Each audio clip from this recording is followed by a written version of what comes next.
I don't know whether George Hegel is familiar to you, great 18th century German philosopher. And he said in German that no man, I'll do it in English actually, he said that no man, he said, should stand up and speak in public for longer, he said, than he could make love to his wife. But on the basis that you said keep it down to about 3 minutes, which the Sun newspaper says is about right, I'm all right then. Yeah. So I guess really I've been invited here only, reasonably so, the logic is because of The Apprentice. Loved and hated in equal measure. And I think it's about time that we had a pub task. Yeah, so with that heavy hint, keep watching, boost the figures, there is a pub task coming up and it's great fun. It's great fun.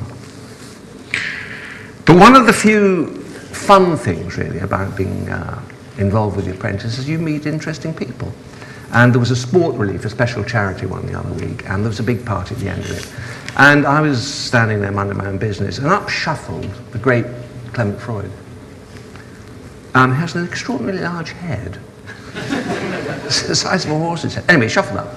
And he's an old man, now he's got these sort of soulful eyes, and he said, I watched that program. He said, I quite like that program. He said, you don't do a bad job. And it was quite a compliment from someone like Clement Freud, you see. So I said, rather taken aback, being a modest fellow, God knows I've got quite a lot to be modest about. I said to him, well, not really, I said, I'm a bit of a fraud, actually. And he said, no, he said, I'm a complete Freud. And with that, he sort of wandered off. That's Clement Freud for you. But there was something that was very appropriate about calling myself a fraud, because I think that every manager in this place has got more business skills than I've got. You run a more complex business than I've ever run. And you've got so many great skills, and ones that, I wish I had.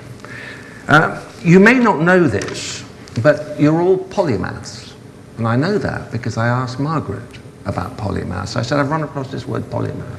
And she said, sit down and get your pencil out. She said, I'll explain it to you. She said, poly, she said, comes from the Greek, which is many. So for instance, you get polytechnic, many technical things. You'd get polystyrene. You'd get Pollyanna. You'd get all sorts of things. But polymath means that you have many, many skills.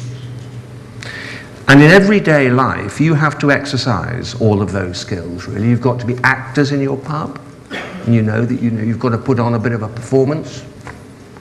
You've got to be restaurateurs, you've got to be chefs, you've got to be cellarmen, you've got to be marketing people that can get out there and build a business and drive it forward. You've got to be publicists that can publicize and bring people in. You've got to be building maintenance managers, if you like. You've got to be able to look after your buildings. You've got all of those things. You've also got, I guess, to have the patience of Job. You've got to be marriage guidance counselors. You've got to have the stamina of long-distance runners. You've got to be patient, because you've got to deal with those idiots at head office from time to time, don't I?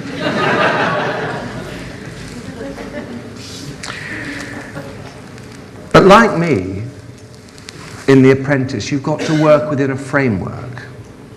And in The Apprentice, Alan and Margaret and I and the contestants work within the framework of The Apprentice, run by the BBC. It's the slickest production company you can imagine. And I went last night to a theatre in Soho. Some of you may know it, the Rex in Rupert Street, and seen better days actually. And there were 60 people there that are the production team on that show, right? And they make it happen.